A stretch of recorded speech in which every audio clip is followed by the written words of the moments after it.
ओम नमो भगवते वासुदेवाय। ओम नमो भगवते वासुदेवाय। ओम नमो भगवते वासुदेवाय। श्रीमद् भागवतम स्कंद 4 अध्याय 21 महाराज पृथु द्वारा उपदेश श्लोक क्रमांक 44 पे आज हम प्रवचन करेंगे। गुण अयनम शीलधनम कृतज्ञम वृद्ध आश्रयम संवृणते अनु संपदः प्रसीदताम ब्रह्मकूलम गवाम च जनार्दनः स अनुचरः च मह्यम गुणायनं शीलधनं कृतज्ञं वृद्धाश्रयं संवृणतेऽनुसम्पदः प्रसीदतां ब्रह्मकुलं गवां च जनार्दनस्सानुचरश्च मह्यम्।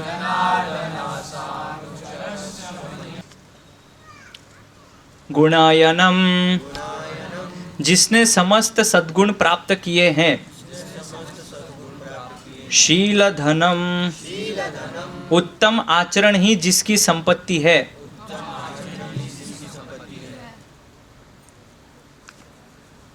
कृतज्ञम, आभारी। वृद्ध आश्रयम, विद्वानों की शरण ग्रहण करने वाला। संवृणते, प्राप्त करता है। अनु, निश्चय ही। संपदः, समस्त ऐश्वर्य। प्रसीदताम, प्रसन्न हो। ब्रह्मकुलम, ब्राह्मण वर्ग। गवाम, गौएं। च, तथा। जनार्दनः, भगवान। स, सहित। अनुचरः, अपने भक्त। च, तथा। मह्यम, मुझको। अनुवाद एवं तात्पर्य अभय चरणारविंद भक्तिवेदांत स्वामी प्रभुपाद जी के द्वारा। अनुवाद: जो कोई भी ब्राह्मणत्व के गुणों को अर्थात सदाचार, कृतज्ञता तथा अनुभवी लोगों का आश्रय प्राप्त कर लेता है, उसे संसार का सारा ऐश्वर्य प्राप्त हो जाता है। अतः मेरी यही चाह है कि श्री भगवान अपने पार्षदों सहित ब्राह्मण कुल, गौओं तथा मुझ पर प्रसन्न रहे। तात्पर्य: भगवान की पूजा नमो ब्रह्मण्य देवाय गो ब्राह्मण्य हिताय च स्तुति से की जाती है। इस प्रकार यह स्पष्ट है कि भगवान ब्राह्मणों तथा ब्राह्मण संस्कृति के साथ ही गौओं का सम्मान एवं परिपालन करते हैं। दूसरे शब्दों में, जहाँ कहीं भी ब्राह्मण तथा ब्राह्मण संस्कृति होगी, वहाँ गौएं तथा उनका संरक्षण होगा। जिस समाज या संस्कृति में ब्राह्मण या ब्राह्मण संस्कृति नहीं होती, वहाँ गौओं को सामान्य पशु समझकर मानव सभ्यता का त्याग करके उनका वध कर दिया जाता है। पृथु महाराज द्वारा गवाम शब्द का विशेष उल्लेख महत्वपूर्ण है, क्योंकि भगवान सदा से गौओं एवं भक्तों के साथ संबंधित रहते आए हैं। चित्रों में भगवान कृष्ण को सदैव गायों तथा ग्वाल बाल एवं गोपियों के साथ दिखाया जाता है। भगवान कृष्ण अकेले नहीं रह सकते, अतः पृथु महाराज ने सानुचरश्च शब्द का प्रयोग किया है, जो इसका सूचक है कि वे सदा अपने अनुयायियों तथा भक्तों के साथ रहते हैं। भक्त में देवताओं के सारे सद्गुण आ जाते हैं। वह गुणायनम अर्थात समस्त सद्गुणों का आगार होता है। उसकी एकमात्र संपत्ति सदाचारण है और वह कृतज्ञ होता है। ब्राह्मणों तथा वैष्णवों का एक गुण भगवत कृपा के लिए कृतज्ञता है। प्रत्येक व्यक्ति को भगवान का कृतज्ञ होना चाहिए कि वे समस्त जीवों का पालन करते हैं और उनकी समस्त आवश्यकताओं की पूर्ति करते हैं। जैसा कि वेदों में कठोपनिषद 2:2-13 में कहा गया है, एको बहुनाम यो विदधाति कामान, परमेश्वर जीवात्माओं की सारी आवश्यकताएं पूरी करता है। अतः जो जीवात्मा भगवान के प्रति कृतज्ञ है वह निश्चय ही सद्गुणों से पूर्ण है। इस श्लोक का वृद्धाश्रयम शब्द भी महत्वपूर्ण है। वृद्ध से ज्ञान में बढ़े चढ़े व्यक्ति का बोध होता है। वृद्ध पुरुष दो प्रकार के होते हैं, एक तो वे जिनकी आयु अधिक होती है और दूसरे वे जो ज्ञान में बढ़े चढ़े हैं। आयु बढ़ने से ही कोई वृद्ध नहीं हो जाता, जो ज्ञान में बढ़ा चढ़ा होता है वही वास्तव में वृद्ध, ज्ञान वृद्ध। वृद्धाश्रम का अर्थ हुआ वह व्यक्ति जो ज्ञान में बढ़े चढ़े गुरुजनों की शरण ग्रहण करता है, जो ब्राह्मण के समस्त गुणों को अर्जित कर सकता है और जिसे सदाचारी बनाया जा सकता है। जब कोई सचमुच सद्गुणों को प्राप्त कर लेता है वह भगवान की कृपा के प्रति कृतज्ञ होता है तथा प्रामाणिक गुरु की शरण ग्रहण करता है तो वह सारे ऐश्वर्य से समन्वित होता है। ऐसा व्यक्ति ही ब्राह्मण या वैष्णव होता है। अतः पृथु महाराज भगवान के पार्षदों, भक्तों, वैष्णवों, ब्राह्मणों तथा गौओं सहित भगवान के आशीर्वादों तथा कृपा की याचना करते हैं।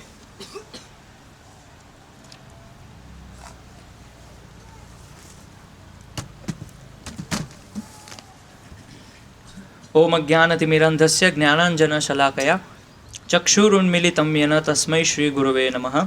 श्रीचैतन्यमनोभीष्टं स्थापितं येन भूतले स्वयं रूपः कदा मह्यं ददाति स्वपदान्तिकं। वन्देऽहं श्रीगुरो श्रीयुतपदकमलं श्रीगुरून् वैष्णवांश्च। श्रीरूपं साग्रजातं सहगणरघुनाथान्वितां तं सजीवं साद्वैतं सावधूतं परिजनसहितं कृष्णचैतन्यदेवं श्रीराधा कृष्णपादान् सहगणललिता श्रीविशाखान्वितांश्च। गुरवे गौरचन्द्राय राधिकाय तदालये कृष्णाय कृष्णभक्ताय तद्भक्ताय नमो नमः। नमो विष्णुपादाय कृष्णपृष्ठाय भूतले श्रीमते भक्तिविकास स्वामिनीति नामिने। नमो विष्णुपादाय कृष्णपृष्ठाय भूतले श्रीमते भक्तिवेदांत स्वामिनीति नामिने। नमस्ते सारस्वते देवे गौरवाणी प्रचारिणे निर्विशेष शून्यवादी पाश्चात्य देश तारिणे।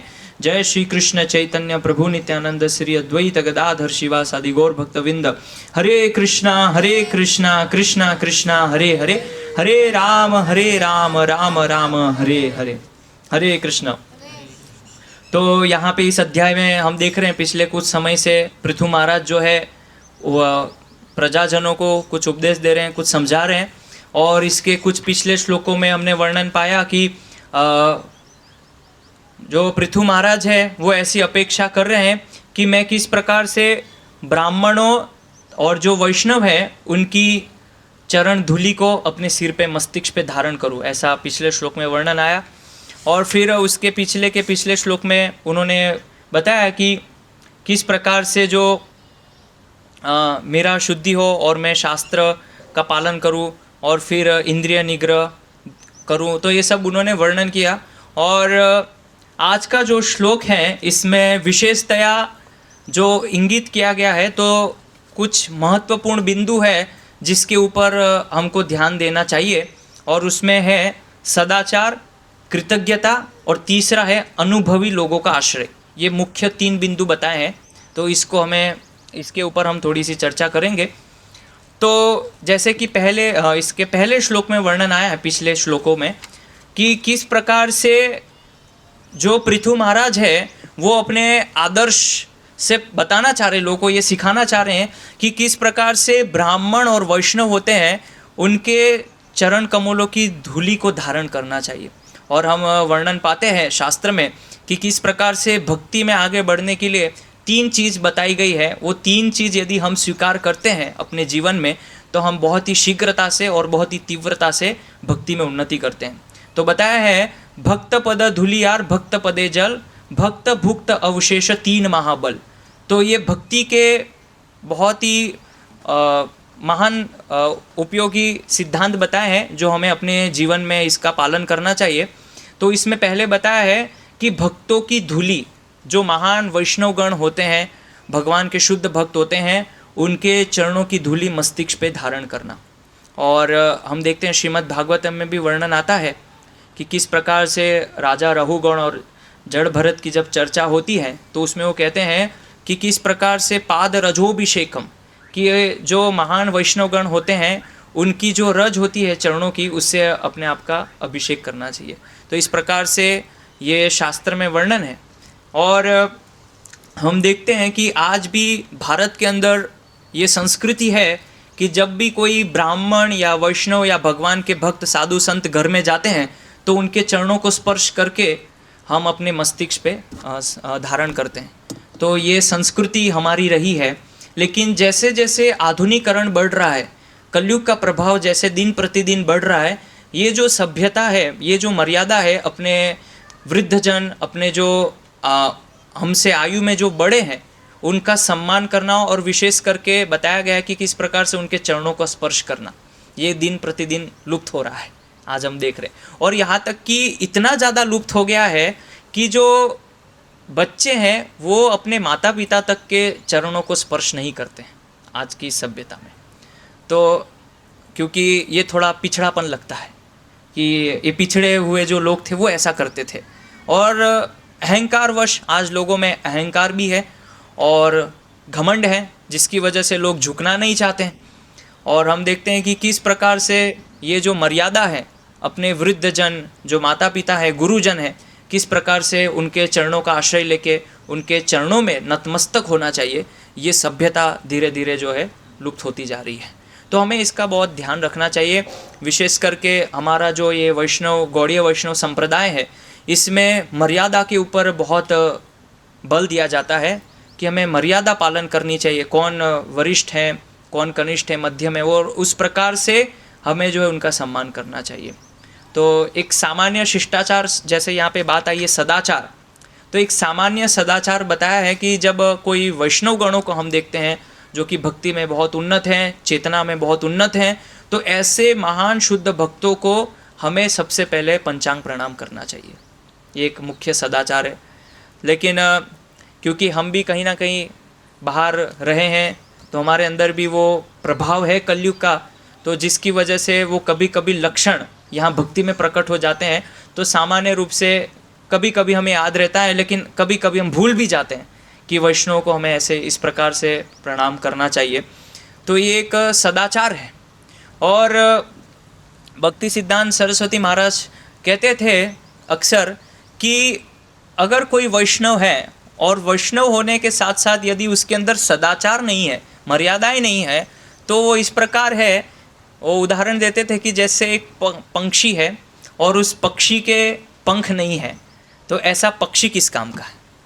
सब कुछ है, आँख है, जीवित है, लेकिन यदि उसके पंख ही ना हो तो क्या वो उड़ पाएगा? तो उसी प्रकार से यदि हम अपने आप को वैष्णव मानते हैं और वैष्णव समाज में हम लोग रह रहे हैं, तो उसमें ये बहुत महत्वपूर्ण है सदाचार। तो सदाचार में भी जब मैं गुरुकुल में था तो हमको अक्सर ये सिखाया जाता था कि हमारे जो वृद्धजन होते हैं, हमसे कोई बड़े हैं, अगर वो हमसे बात कर रहे हैं तो कैसे बात करनी चाहिए, हाथ जोड़ के उनके समक्ष खड़े होना चाहिए, ध्यानपूर्वक उनकी बातों को सुनना चाहिए। जो गुरुजन होते हैं, महान जो भक्त होते हैं, अगर वो आ रहे हैं हमारे समक्ष, हम देख रहे हैं, तो हमें अपने स्थान से उठ के खड़े होना चाहिए उनके सम्मान के लिए।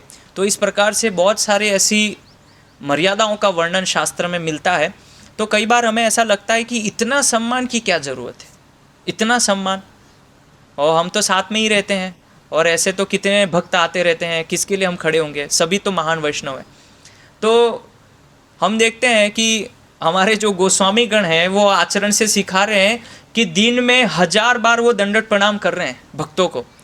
और अगर हम इस प्रकार से प्रण ले तो शायद हम ये ना कर पाए, लेकिन कम से कम जो सामान्य जो सिद्धांत है, कम से कम उसका पालन हम करें। जैसे बातचीत करने के दौरान जब हम किन्हीं वैष्णव के साथ बातचीत करते हैं तो किस प्रकार अक्सर ज़्यादातर ऐसा होता है कि जब हम वैष्णव गणों के साथ, भक्तों के साथ रहते हैं तो थोड़ा दोस्ती यारी की फीलिंग आती है, तो कुछ भी हम बोल देते हैं, ध्यान नहीं रखते मर्यादाओं का, किस प्रकार बात करनी चाहिए। तो थोड़ा सतर्क होना चाहिए, सावधान होना चाहिए। तो ये आज के अनुवाद में एक पहला पॉइंट श्रील प्रभुपाद जी बता रहे हैं, सदाचार। और हम देखते हैं कि वैष्णव जो है वो वास्तव में कौन है। पहले तो ये समझेंगे कि वैष्णव है कौन।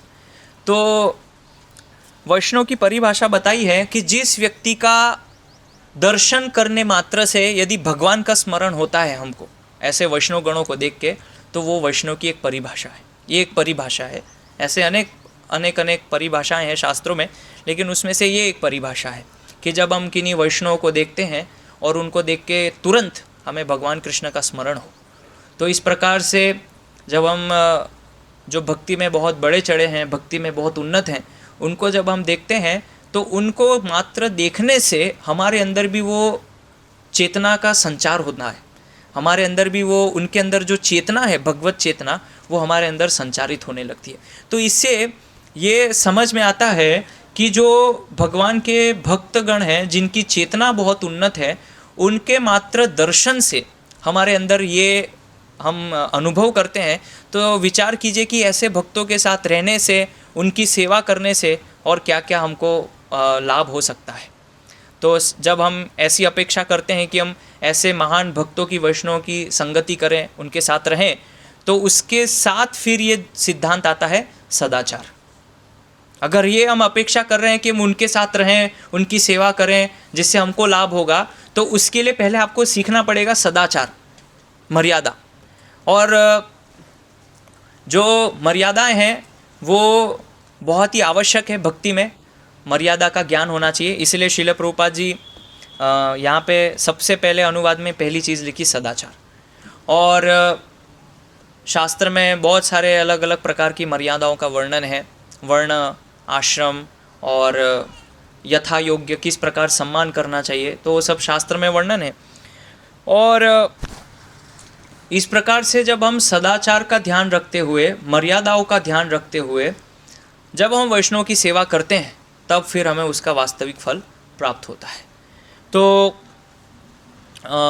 यहाँ पे वर्णन आया है कि किस प्रकार से जो भगवान है वो नमो ब्राह्मण्य देवाय गो ब्राह्मण्य हिताय च स्तुति से उनकी जो है पूजा की जाती है। तो ब्राह्मण संस्कृति अर्थात गायों की संस्कृति। तो अभी प्रश्न होगा कि ये जो श्लोक है कि ब्राह्मण और गाय ये साथ में होने चाहिए, इसका मतलब कनेक्शन क्या है आपस में, कैसे समझे इसको। तो जो ब्राह्मण होते थे उनका एक कार्य होता था यज्ञ करना, इसलिए ना यजन याजन, तो यज्ञ करना। तो भी ब्राह्मण जो है वो यदि वो यज्ञ करना चाहते हैं तो उसके लिए घी कहाँ से आएगा,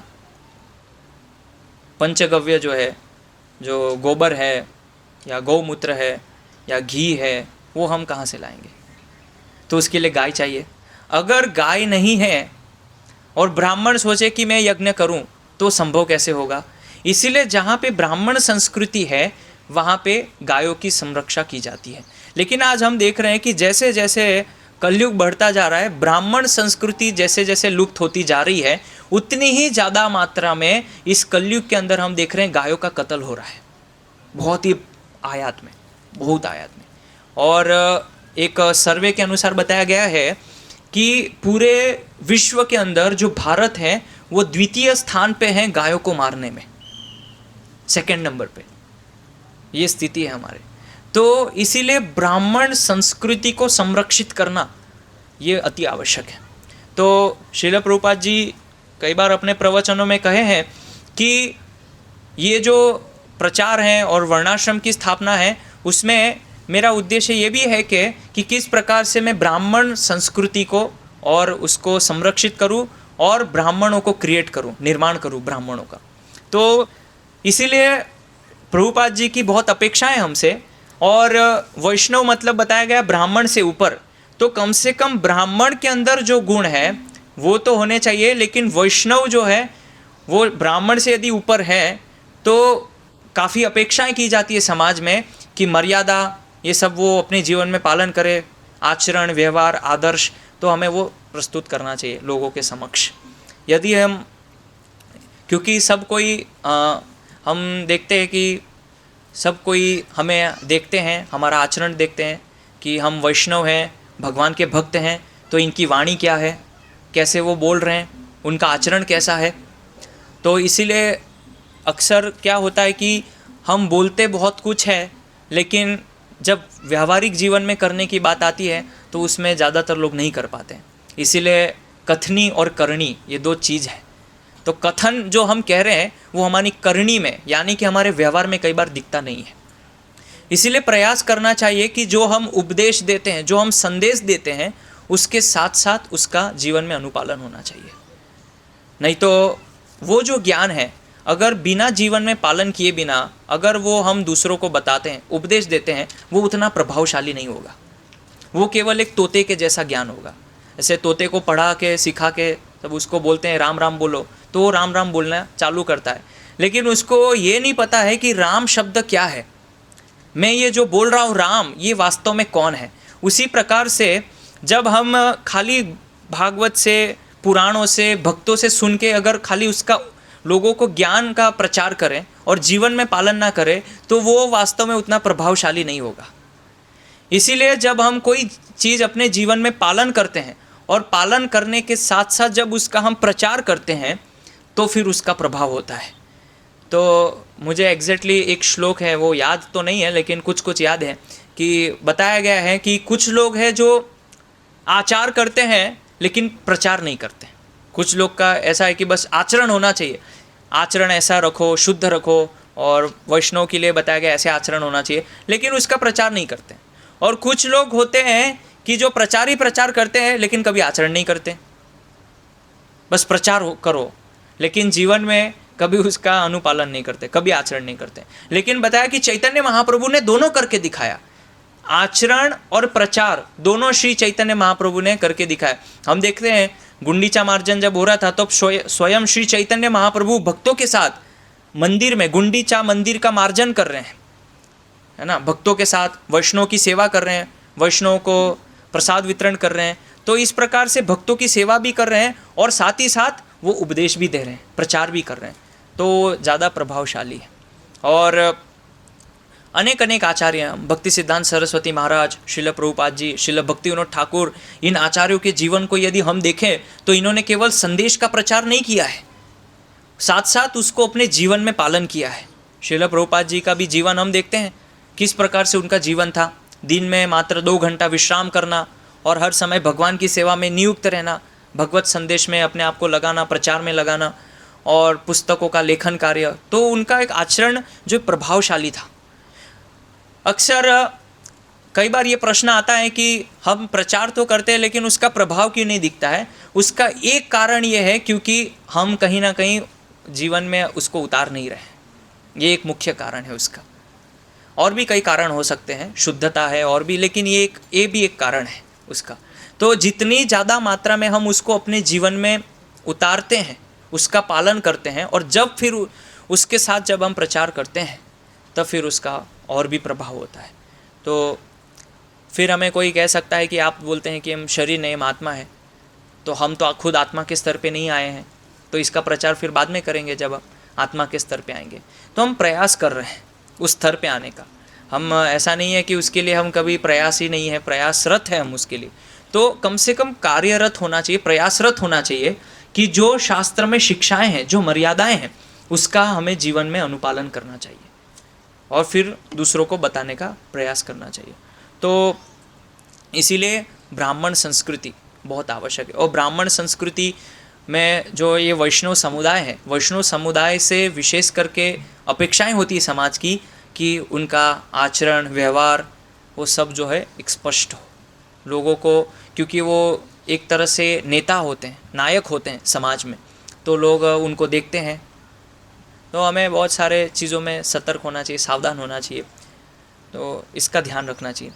और हम देखते हैं कि अभी ज़्यादातर जो है ब्राह्मण संस्कृति नष्ट हो रही है, और साथ ही साथ जो गायों की गाय जो होना चाहिए ज़्यादा मात्रा में, वो भी हम धीरे धीरे जो देख रहे हैं कि किस प्रकार से लुप्त हो रहे हैं।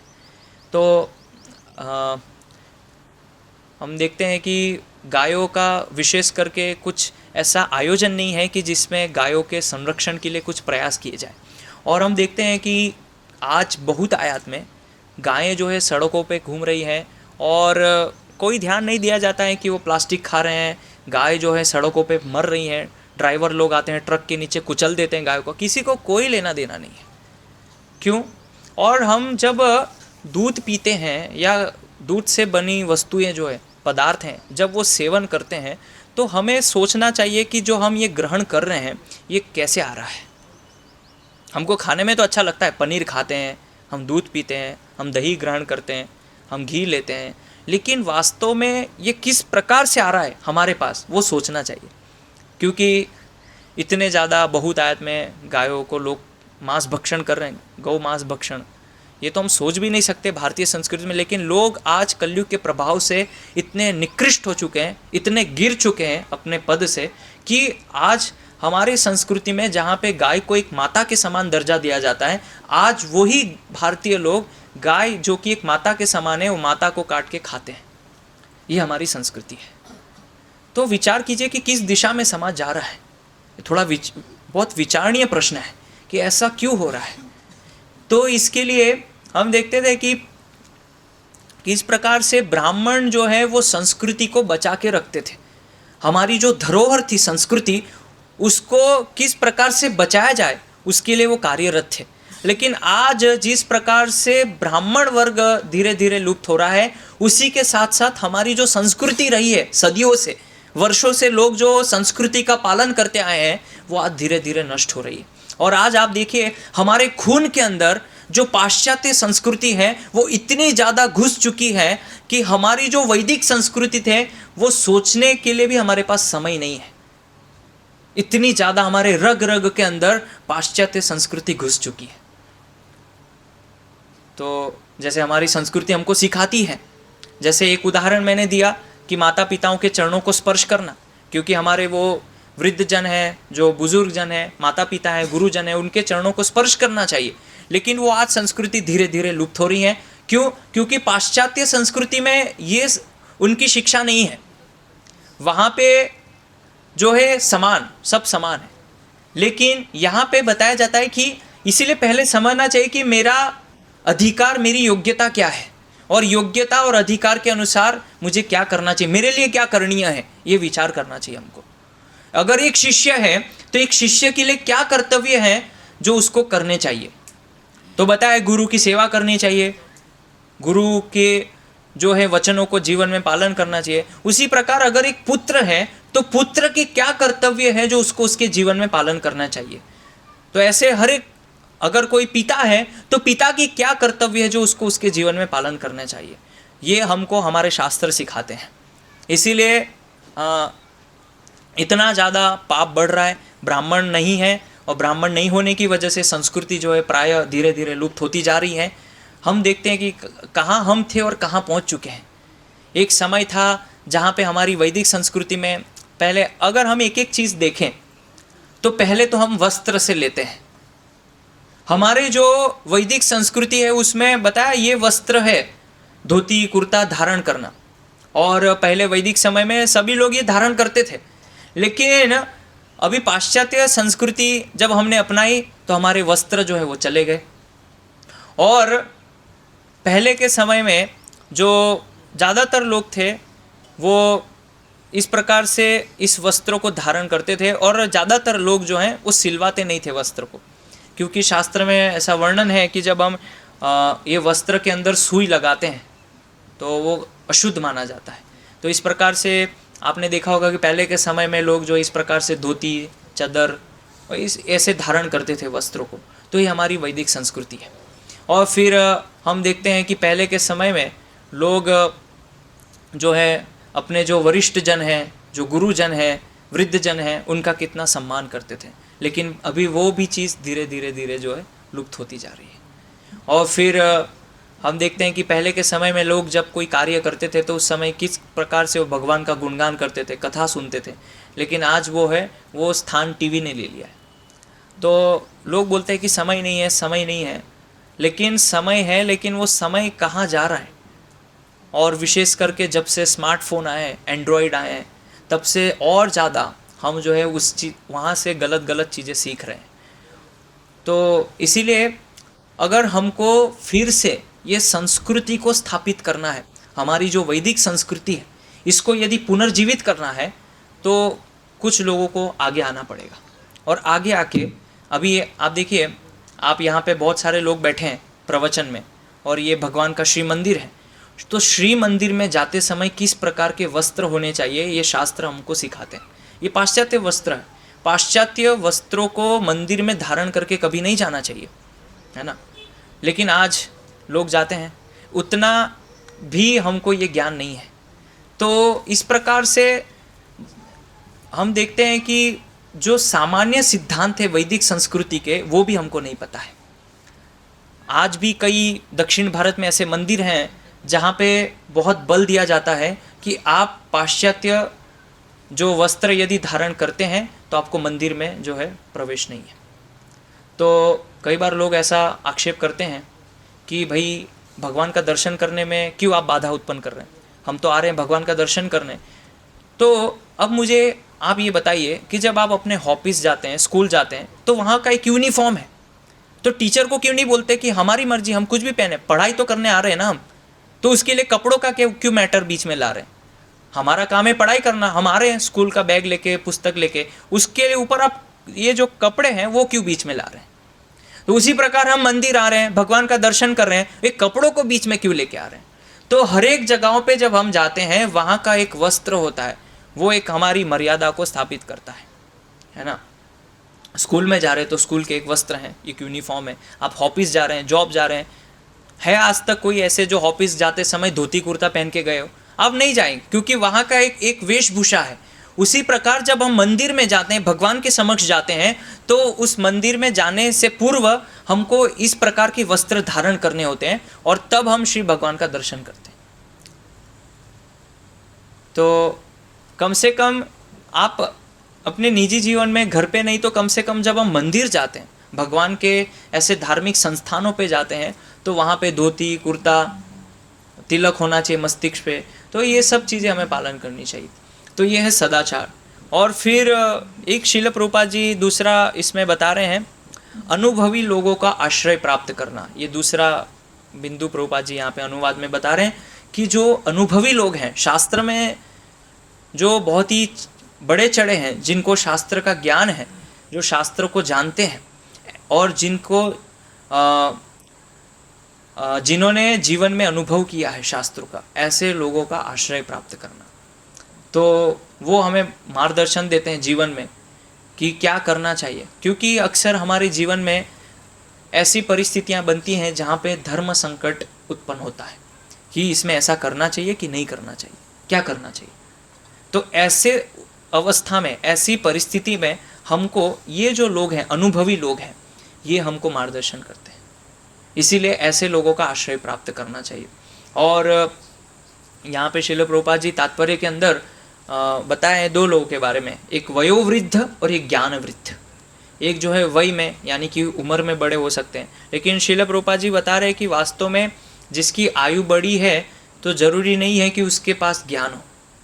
और हम देखते हैं कि श्रीमद् भागवतम के अंदर सुखदेव गोस्वामी मात्र 16 वर्ष के हैं और वहाँ पे उनके गुरु व्यासदेव उपस्थित हैं और कितने महान महान ऋषिगण वहाँ उपस्थित हैं, लेकिन फिर भी वहाँ पे परीक्षित महाराज को कथा कर रहे हैं सुखदेव गोस्वामी, मात्र 16 वर्ष के हैं। तो इसीलिए जो अनुभव है वो ऐसा जरूरी नहीं है कि ये आयु में है तो अनुभव होगा। हम देखते हैं कि सुखदेव गोस्वामी जो है वो तो आयु में उतने बड़े नहीं थे बाकी लोगों से, लेकिन उनके पास जो ज्ञान था, जो अनुभव था शास्त्र का, उसके आधार पे सभी लोगों ने निर्णय किया कि परीक्षित महाराज आप जाइए और सुखदेव गोस्वामी से कहिए और आप उनसे जिज्ञासा कीजिए, वो आपको भगवान के बारे में बताएंगे। और फिर सुखदेव गोस्वामी व्यास गादी पे बैठते हैं और परीक्षित महाराज को उपदेश करते हैं और कितने महान महान ऋषिगण वहाँ उस कथा में उपस्थित होकर उनकी कथा को सुन रहे हैं। तो इसीलिए यहाँ पे दो शब्द हैं, ज्ञान वृद्ध और वयोवृद्ध। तो प्रभुपाद जी का कहने का अर्थ ये है कि जिनको अनुभव है जीवन में, उनके लोगों के ऐसे भक्तों के साथ, ऐसे लोगों के साथ जब हम रहते हैं तो उनके साथ रहने मात्र से हमको भी वो अनुभव अपने जीवन में आने लगता है। तो वो हमें बताते हैं कि आपको ऐसा करना चाहिए, ऐसा नहीं करना चाहिए, और आप इस परिस्थिति में ये कीजिए। तो वो अपने अनुभव के आधार पे हमको मार्गदर्शन करते हैं, जो भी उन्होंने अनुभव किया है शास्त्र से। और कभी कभी हमें ऐसा लगता है कि हम इस परिस्थिति में मैं जो फंसा हूँ इसका समाधान मैं स्वयं कर लूँगा, ऐसा हमें लगता है और हम करने जाते हैं, लेकिन जैसे ही हम उस परिस्थिति का समाधान करने जाते हैं उतना ही ज़्यादा हम उस चीज़ में फंस जाते हैं। इसीलिए अनुभवी लोग जो एक्सपीरियंस्ड हैं, ऐसे लोगों का हमारे जीवन में होना बहुत ज़रूरी है। वो ऐसा हमें लग सकता है कि मैं जो करने जा रहा हूँ वो सही है, लेकिन जिनको अनुभव है उनके अनुभव से हो सकता है कि वो गलत हो, और यदि हमें ऐसा लगता है कि ये गलत है, लेकिन हो सकता है जो अनुभवी लोग हो उनकी दृष्टिकोण से वो सही हो। इसीलिए अनुभवी लोग जो है उनका आश्रय स्वीकार करना। इसीलिए वैदिक संस्कृति में हर एक लोग जो हैं उनको ये शिक्षा दी जाती थी कि अपने जीवन में गुरु को स्वीकार करो। तो गुरु जो है वो शास्त्र में निष्णांत है ना, वो शास्त्र में शिक्षाओं में बहुत ही दृढ़ है, उनको अनुभव है, और उस अनुभव के आधार पे वो अपने शिष्यों को, जीवात्माओं को मार्गदर्शन देते हैं। ऐसे ही हम देखते हैं कि श्रील प्रभुपाद जी ने ऐसे जो हिप्पी लोग थे उनको किस प्रकार से मार्गदर्शन किया, और आज वही लोग, आज आप जाइए वृंदावन में कितने सारे विदेशी लोग हैं, आज वही लोग हमको शास्त्र की शिक्षा दे रहे हैं, और आज वो लोग उनके आचरण से हमको सिखा रहे हैं कि आप जो आपकी संस्कृति भूल चुके हैं वो हम स्वयं पालन कर रहे हैं। और हम देखते हैं कि कितने सारे विदेशी महिलाएं, माताएं साड़ी पहनते हैं, मस्तिष्क पे तिलक धारण करते हैं, और वैदिक प्रथा के अनुसार जो है विवाह संस्कार होता है, और मस्तिष्क के ऊपर सिंदूर धारण करते हैं, मंगलसूत्र। तो ये सब विदेशी लोग, ये प्रभुपाद जी जो विदेश में गए उन्होंने प्रचार किया, और उनको ये वैदिक हमारी जो संस्कृति उसकी शिक्षा दी, और आज वो लोग हमको इसकी शिक्षा दे रहे हैं, लेकिन फिर भी हमको समझ में नहीं आ रहा है। तो इसीलिए अनुभवी लोगों का आश्रय ग्रहण करना बहुत आवश्यक है। और फिर तीसरा बताया है कृतज्ञता। कृतज्ञता तो ये बहुत आवश्यक है, और यहाँ पे श्रील प्रभुपाद जी बता रहे हैं कि किस प्रकार से एक जीव को कृतज्ञ होना चाहिए कि भगवान जो है कितने जन्मों से मेरी जो है सेवा कर रहे हैं, है ना, भगवान मेरा पालन कर रहे हैं, लेकिन मैंने आज तक भगवान के लिए क्या किया है। हर एक जन्म में, खाली इस जीवन में नहीं, आप जितने जन्म ले चुके हैं हर एक जन्म में भगवान ने आपका पालन किया हुआ है, हर एक जन्म में, और अभी भी भगवान आपको छोड़ नहीं रहे हैं। तो कृतज्ञतावश हमको ये विचार करना चाहिए कि भगवान इतने जन्मों से मुझे खाना पीना, हवा पानी सब कुछ दे रहे, लेकिन मैंने आज तक भगवान के लिए क्या किया। कृतज्ञता की भावना ये होना चाहिए। तो ये श्रील प्रभुपाद जी बता रहे हैं। और फिर उसके बाद बताया है कि पृथु महाराज जो है वो यहाँ पे बोल रहे हैं कि भगवान के भक्तगण, वैष्णवगण, ब्राह्मण और गाय, इनका वो आशीर्वाद प्राप्त करने की कृपा की याचना कर रहे हैं। तो हमारे जीवन में हमको ये जो है कृपा की याचना, हमेशा कृपा मांगनी चाहिए भक्तों से, वैष्णवों से, ब्राह्मणों से। तो वो हमें कृपा प्रदान करते हैं तो हम भक्ति में और आगे बढ़ते हैं। तो अक्सर हम ये भूल जाते हैं कि हमें कृपा मांगनी चाहिए। तो जब भी हम कोई कार्य करने जाते हैं या कोई सेवा आरंभ करने जाते हैं या अपने जीवन में हम कुछ कार्य करने जाते हैं, तो शुरू करने से पहले, आरंभ करने से पहले हमें ऐसे वैष्णव गणों की जो है कृपा की याचना करनी चाहिए कि अभी मैं ये कार्य करने जा रहा हूँ, तो कृपा करके आप आशीर्वाद प्रदान कीजिए ताकि उस कार्य को मैं अच्छे से संपूर्ण कर सकूं, और उस कार्य के दौरान, उस कार्य करते समय मैं कृष्ण चेतना में रह सकूं और कृष्ण भावना में रह सकूं, ऐसा आप मुझे आशीर्वाद प्रदान कीजिए। इस प्रकार की याचना हमें भक्तों से, गुरुजनों से करनी चाहिए। हम देखते हैं कि किस प्रकार से महाराज पृथु भी अपने आचरण से सिखा रहे हैं हमको। और इसमें जो एक महत्वपूर्ण इस तात्पर्य से जो मुझे लगा कि हमें इसमें से सीखना चाहिए, वो है सदाचार को जीवन में अपनाना। क्योंकि यहाँ पे श्रील प्रभुपाद जी बार बार बता रहे हैं कि किस प्रकार से हमें जो है सदाचारी बनना है। तो इसीलिए सदाचार के बिना हम वैष्णव नहीं हो सकते। अगर हम वैष्णव हैं तो उसके अंदर निहित है सदाचार। कैसे संभव है कि कोई वैष्णव है और एक वैष्णव जो है वो, मान लीजिए आपने वैष्णव वेशभूषा धारण की है और वैष्णव वेशभूषा धारण करके आप जो है मीट की दुकान पे खड़े हैं, तो क्या ये शोभा देगा? या शराब की दुकान पे खड़े, ये शोभा नहीं देगा। उसी प्रकार ये समाज में एक गलत प्रस्तुत करेगा लोगों के अंदर कि किस प्रकार से ये भक्त हैं, इन्होंने धोती कुर्ता पहना हुआ है, वैष्णव हैं, और मीट की दुकान पे क्या कर रहे हैं, ऐसा प्रश्न आ सकता है।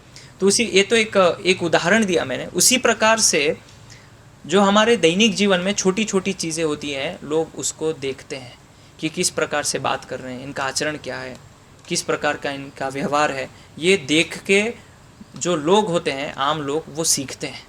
इसीलिए सदाचार बहुत महत्वपूर्ण है। बिना सदाचार जीवन में लाए हम कभी भी वास्तविक वैष्णव नहीं बन सकते। और आप देखिए कितने महान महान आचार्य हुए, गोस्वामी गण हुए, उनके जीवन में आचरण देखिए, सदाचार, तो ये बहुत महत्वपूर्ण है।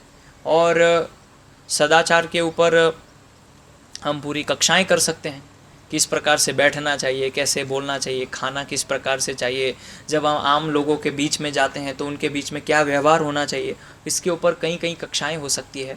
लेकिन सिद्धांत सरल है कि जितना हमको सामान्य पता है कि ये जीवन में हमको पालन करना चाहिए व्यवहार, वो कम से कम पालन होना चाहिए। विशेष करके हमारे जो हमसे बड़े हैं आयु में और हमसे हमारे गुरुजन के समान हैं, उनके प्रति तो कम से कम आदर भाव, सम्मान, उनके प्रति मैत्री भाव। जो गुरुजन हैं या जो हमसे मर्यादा में बड़े हैं, हो सकता है वो हमारे साथ जो है हंसी मजाक करें, लेकिन हमें कभी भी उनके साथ मैत्रीपूर्ण व्यवहार नहीं करना चाहिए। तो इस प्रकार से अगर ये करेंगे तो फिर जो है हम इस सिद्धांत पे बने रहेंगे। तो इस प्रकार से सदाचार सीखने से हमारा ही लाभ है। तो अगर नहीं पता है सदाचार क्या है तो पूछना चाहिए, सीखना चाहिए कि नियम क्या है।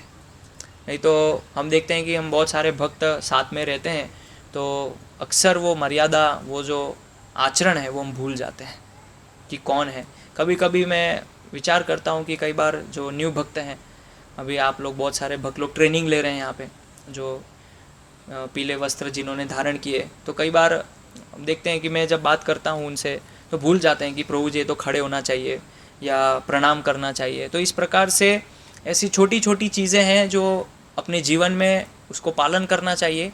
और वो पालन करने से हम उतना ही ज़्यादा, जितना ज़्यादा आदर करेंगे, सम्मान करेंगे, उतना ही हमको उनका आशीर्वाद, उनकी कृपा हमको मिलेगी, प्राप्त होगी। तो इस प्रकार से करने से हम जो है भक्ति में आगे बढ़ सकते हैं। हरे कृष्ण। कोई प्रश्न है, जिज्ञासा है तो पूछ सकते हैं।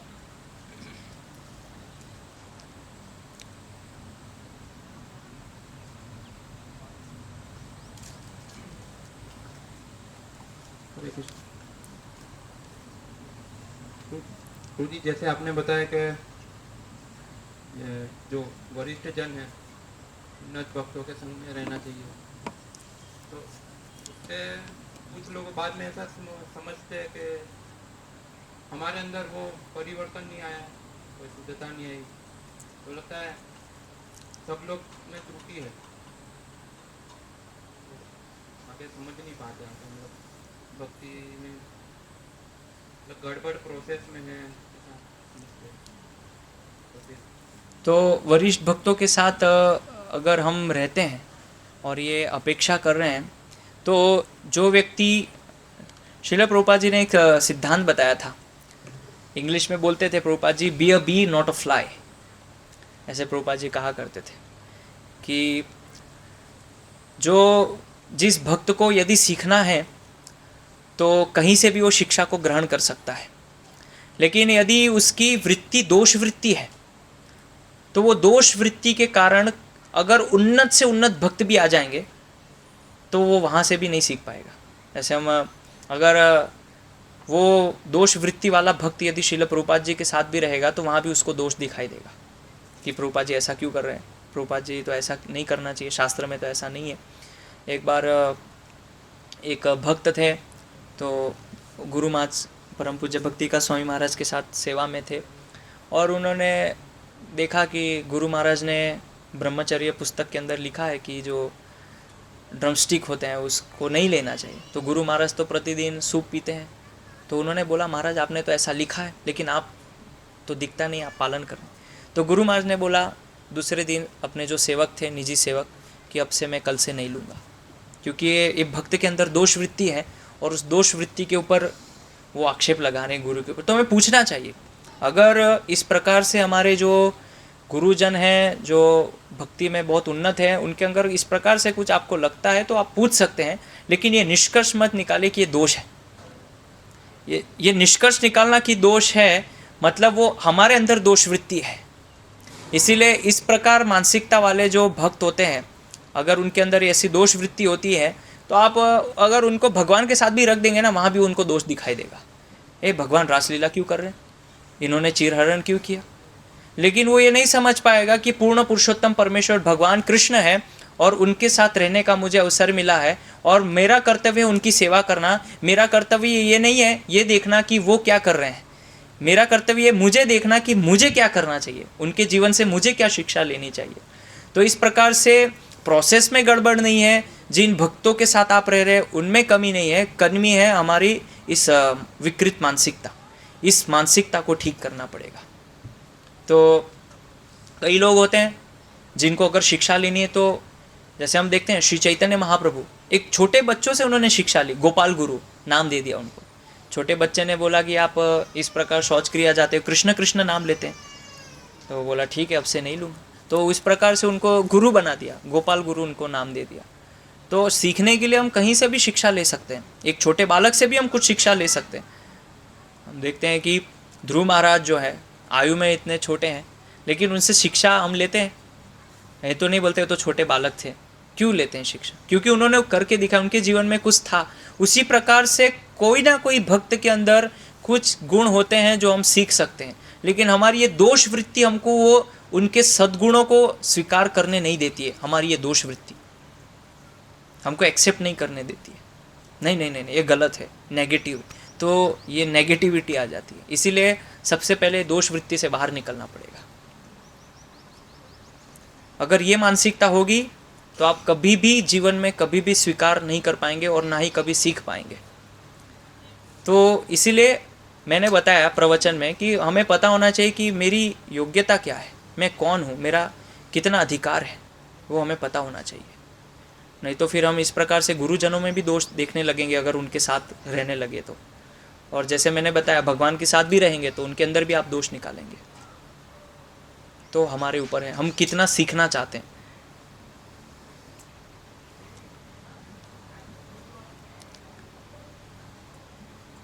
प्रभु जी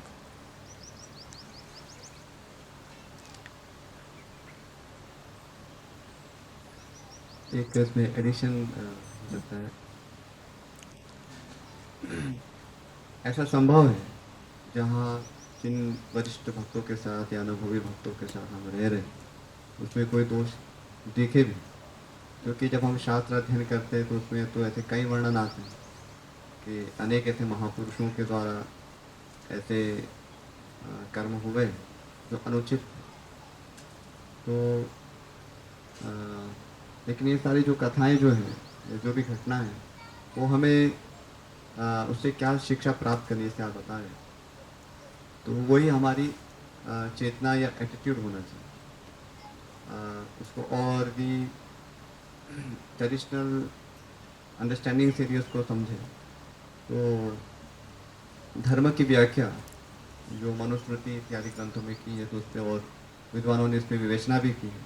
उसमें ये बताया गया है कि यद आर्याः क्रियमाणं प्रशंसन्ति सच धर्मः। तो ये जो प्रभु का प्रश्न था एग्जैक्टली उसी को ही वो पॉइंट आउट करते हैं कि आप धर्म की व्याख्या क्या कैसे करेंगे, क्योंकि हम तो देखते हैं कि महापुरुषों ने भी बहुत ऐसे अनुचित कर्म किए।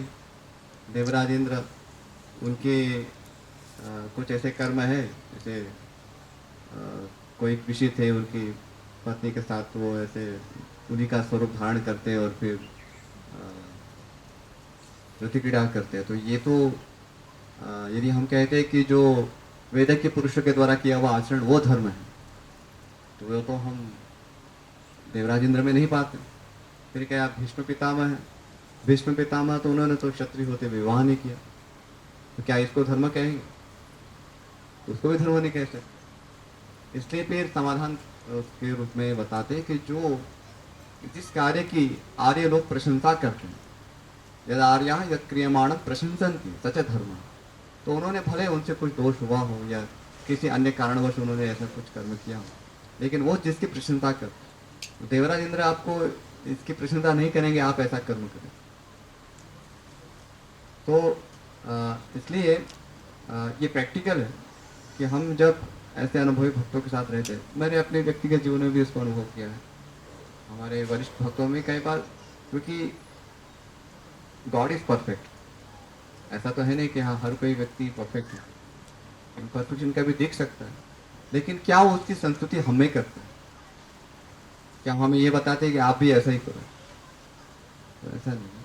तो जिसकी वो प्रशंसा करते हैं वो धर्म है, इसलिए रियलिस्टिक पिक्चर के साथ ही जीना चाहिए कि ऐसा संभव है, अन्यथा हम सारे भागवत की जो भी कथा है उसको हमें पढ़ना ही नहीं चाहिए, क्योंकि उसमें तो दोष ही दोष बताए गए, सभी महापुरुषों ने क्या क्या अच्छे गुण भी है, लेकिन कहाँ कहाँ उनके द्वारा दोष हुए उसका भी वर्णन है। तो क्यों है? वो हमें शिक्षा के लिए कि हमें इनसे ये शिक्षा लेनी चाहिए, वो हमें संतुष्ट नहीं करेंगे कि आपको भी ये करना चाहिए। उनसे जो हुआ तो हमारे लिए तो ये बोध है कि हमें कितना सावधान रहना कि वो जब उनसे हो सकता है तो हमें तो और सावधान रहने की जरूरत है। हरे हरे कृष्ण। आपने बताया गौरक्षा के बारे में, तो शहर में तो जैसे लोग बोलते हैं कि हम तो गाय पाल नहीं सकते हैं घर में, तो वर्तमान समय में वो कैसे गौरक्षा कर सकते हैं, कैसे उसमें सहयोगी भागी बन सकते हैं गौरक्षा? तो हम ये नहीं बोल रहे हैं कि आप कल से घर में गाय ले आइए इसको, लेकिन कम से कम उसके लिए कार्यरत होना चाहिए, प्रयासरत होना चाहिए। जैसे श्रील प्रभुपाद जी ने बताया कि हमारा जो वर्णाश्रम स्थापना करने का उद्देश्य वो है ब्राह्मण संस्कृति, चारों वर्णों को स्थापित करना, और उसी में है शूद्र और उसी में है वैश्य, ब्राह्मण क्षत्रिय। तो वैश्य के अंतर्गत है कृषि, गोरक्षा, वाणिज्यम। तो अगर हम वर्णाश्रम प्रणाली को स्थापित करते हैं तो चार वर्ण जब स्थापित होंगे तो उसी के अंदर फिर ये होगा गायों की रक्षा। तो इसके लिए हम प्रयासरत हैं, कार्यरत हैं। तो अगर आप में से कुछ लोग आगे आना चाहते हैं तो आप आ सकते हैं, उसके लिए हम प्रयास कर रहे हैं। तो हमारा अभी यहाँ पे पास में भक्तिग्राम करके एक स्थान है विदिशा के पास, तो वहाँ पे भक्त लोग ऐसे स्थान बनाए हैं और प्रयास कर रहे हैं कि किस प्रकार से गायों की रक्षा की जाए, और इस प्रकार से शास्त्र के अनुसार जो शास्त्र में निर्देश दिए हैं, वर्ण और आश्रम सब अपने अपने आश्रम वर्ण में स्थित होकर भगवान की सेवा कर सके। तो उसके लिए हम प्रयासरत हैं। शहर में थोड़ा सा असंभव सा प्रतीत होता है, लेकिन प्रयास करना चाहिए जितना हमारे स्तर पे हो सके। और इस्कॉन, ये जो अंतर्राष्ट्रीय कृष्ण भावनामृत संघ है, हमारे स्तर से एक प्रयास है जो हम कर रहे हैं, कृषि समुदायों की स्थापना।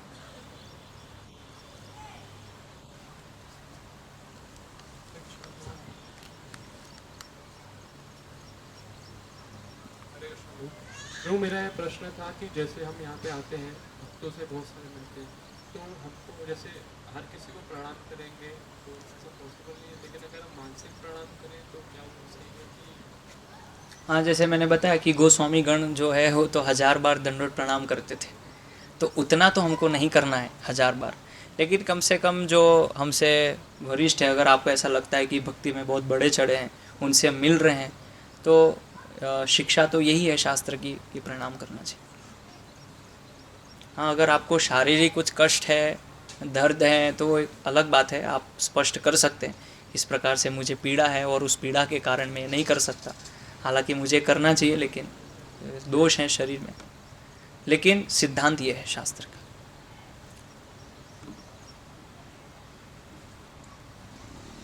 हरे कृष्ण जी प्रभु जी, जैसे आपने बताया कि जिस लेवल पे हम फॉलो करते हैं, जो भी हम शास्त्र जी, जी। में बोल रहे हैं, उसी अनुपात में जब हम प्रचार करेंगे उसका प्रभाव पड़ेगा। तो उसमें मेरा ये प्रश्न था कि हम काफ़ी हद तक प्रोसेस में लगे हैं, फॉलो कर रहे हैं, मगर जितना वरिष्ठ भक्त हैं जिस अनुपात में वो फॉलो कर रहे हैं, वो प्रीचिंग होती है, और जो अभी हम लोग जो प्रोसेस में लग रहे हैं या अभी कम समय हुआ है, तो हम कैसे उसको मतलब वो प्योरिटी बढ़ा सकते हैं या हम फॉलो कर सकते हैं जिससे उसका इफेक्ट आए? तो मैंने बताया कि और भी कई कारण हैं, जिसमें से ये एक कारण है। तो शुद्धता के लिए शास्त्र में बताया है कि शुद्ध होने के लिए मात्र भगवान का कीर्तन, भगवान की कथा, इसको जितना ज़्यादा हम क्वालिटी वाइज करेंगे उतनी ज़्यादा हमारे अंदर शुद्धता आएगी। भगवान की कथा सुन रहे तो एकाग्र मन से, बिना सोए, क्योंकि बताया कि भागवत कक्षा में सोना वो एक अपराध है व्यास देव के प्रति।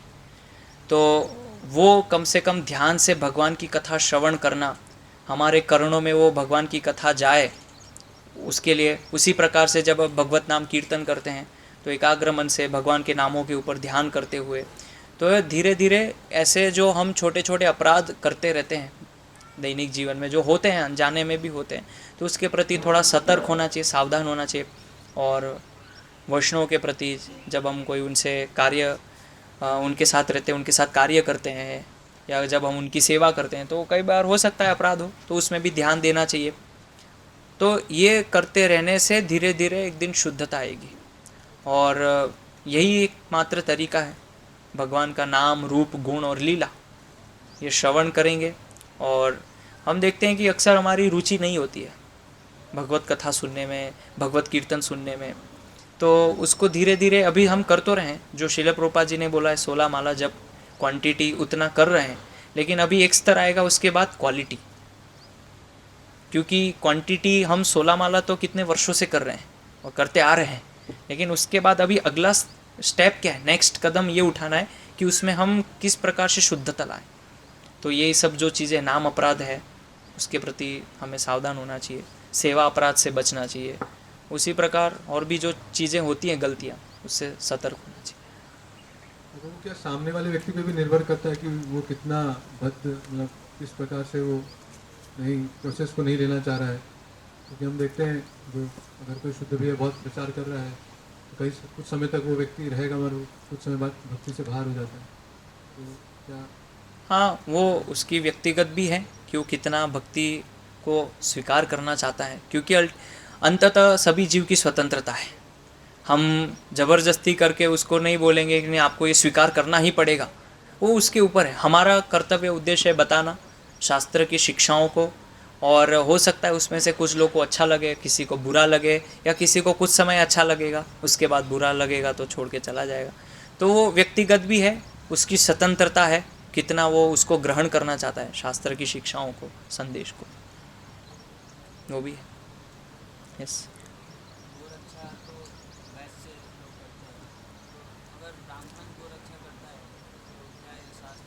ब्राह्मण की वजह से, ब्राह्मण, और मैंने यहाँ पे बताया कि ब्राह्मण गौ रक्षा नहीं, ब्राह्मण संस्कृति जहाँ है वहाँ गाय है। जैसे मैंने बताया क्यों ब्राह्मण, क्योंकि ब्राह्मण है तो यज्ञ करेंगे, तो यज्ञ के लिए जो आवश्यक सामग्री वो कहाँ से आएगी, वो गाय से आएगी। इसलिए श्लोक में बताया नमो ब्राह्मण्य देवाय गो ब्राह्मण्य हिताय च। तो ये दो आवश्यक चीज़ें हैं संस्कृति को अच्छे से चलाने के लिए। और जिस समाज में यज्ञ होंगे, ब्राह्मण होंगे, और यज्ञ होने से शुद्धिकरण होगा समाज का। तो आज हम देख रहे हैं कि यज्ञ तो हो रहे हैं, लेकिन यज्ञ में जिस प्रकार की आहुतियाँ दी जा रही है वो कहाँ से, अभी घी है, वो घी कहाँ से आ रहा है? वो जो घी हम अग्नि में आहुति दे रहे हैं वो घी नहीं है जो कि हम स्वयं गाय की रक्षा कर रहे हैं और गाय को बचा के जो खुद से घी निकाल रहे हैं। अभी तो जाते हैं मार्केट, घी का डब्बा लेके आते हैं। तो ऐसे पहले के समय में ऐसा नहीं होता था। ब्राह्मण होते थे तो गाय होती थी, और ऐसे दोनों को एक दूसरे के सहायता से समाज का शुद्धिकरण होता था। रख सकते हैं, ब्राह्मण भी रख सकते हैं, मतलब ऐसा आवश्यक नहीं है कि ब्राह्मण को रखना ही चाहिए गाय, कि ब्राह्मण है तो गाय रखनी ही चाहिए, रख सकते हैं अगर सामर्थ्य है। ब्राह्मण में भी अलग अलग वर्ण, अलग अलग कैटेगरीज होते हैं, है ना। कुछ ब्राह्मण होते हैं जो अर्चक होते हैं, कुछ शिक्षक होते हैं, कुछ अलग अलग कार्य है तो उसमें वो दक्ष होते हैं। इस प्रकार से समय हो गया है तो बाद में प्रश्न पूछ सकते हैं। हरे कृष्णा कृष्णा कृष्णा हरे हरे, हरे राम राम राम हरे हरे। श्रीमद् भागवतम की जय, श्रील प्रभुपाद की जय, निताय गौर प्रेमानंदे।